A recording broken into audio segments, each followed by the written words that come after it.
మెదక్ జిల్లా మాసాయిపేట మండలం రామంతాపూర్ గ్రామ శివారులోని జాతీయ రహదారి పక్కన ఉన్న హంస ఫ్యామిలీ డాబా పక్కన గల అంబేద్కర్ విగ్రహం వెనుకల ఈ నెల 11న మతిస్థిమితం లేని ఒక మహిళ మీద ముగ్గురు వ్యక్తులు 8 ఉదయం అందజా 4:30 గంటల సమయంలో అత్యాచారం చేసినారని ఫిర్యాదు రాగా కేసు నమోదు చేసి దర్యాప్తు చేపట్టి బాధితురాలిని గుర్తించడం జరిగినది. అత్యాచారం చేసిన ముగ్గురు వ్యక్తులు చేగుంటకు చెందిన కోళ్లు సప్లై చేసే వెహికల్ మీద డ్రైవర్ మరియు హెల్పర్ లుగా పనిచేసే వారిగా గుర్తించి 13న నేరస్తులు అయిన సయ్యద్ ఆఫ్రోజ్, గౌర బసవరాజ్, మహమ్మద్ సాహిళ్లను పట్టుకొని కోర్టులో హాజరుపరచడం జరుగుతుందని పోలీసులు తెలిపారు.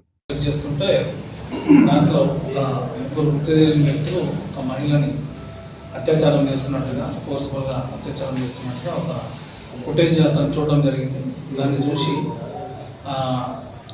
దాన్ని బేస్ చేసుకొని మాకు అదే రోజు మధ్యాహ్నం 2 గంటలకి కంప్లైంట్ ఇచ్చాం. దాని మీద మా ఎస్ఐ గారు కేసు రిజిస్టర్ చేసి నాకు ఇన్ఫర్మేషన్ ఇవ్వడంతో నేను వచ్చి దానికి సంబంధించిన ఇన్వెస్టిగేషన్ తీసుకొని దాంట్లో ఇన్వెస్టిగేషన్ చేసి సీసీ ఫుటేజ్ అన్ని మిగతా సీసీ ఫుటేజ్ కూడా అంత వెరిఫై చేసి మిగతా ఎవిడెన్స్ కూడా అంతా కలెక్ట్ చేసిన తర్వాత నేరస్తులను నిన్న రాత్రి పట్టుకోవడం జరిగింది. దాంట్లో ఉన్న నేరస్తులు సయ్యద్ అఫ్రోజ్, ఇతను తూపురానికి చెందిన వ్యక్తి, గౌరవ బసవరాజ్, ఇతడు చేగుంటకు చెందిన వ్యక్తి, మహమ్మద్ సాయిద్ అలియాస్ షాహెబ్, ఇతను బీహార్ సంబంధించిన వ్యక్తి, కానీ ఈయన కూడా చేగుంటలో ఉంటాడు. ఈ ముగ్గురు కూడా ఈ చేగుంటకు సంబంధించిన ఒక కోళ్ళ కంపెనీలో వర్క్ చేస్తారు. వాళ్ళు కోళ్ళు సప్లై ఒక డ్రైవర్, మిగతా వీళ్ళు హెల్పర్స్గా ఉంటారు.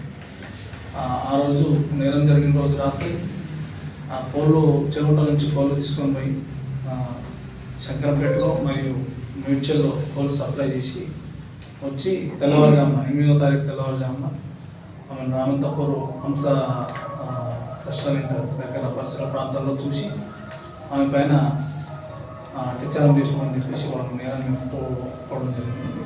దానిపైన వాళ్ళని అరెస్ట్ చేసి ఈరోజు కోర్టులో హాజరుపరచడం జరిగింది.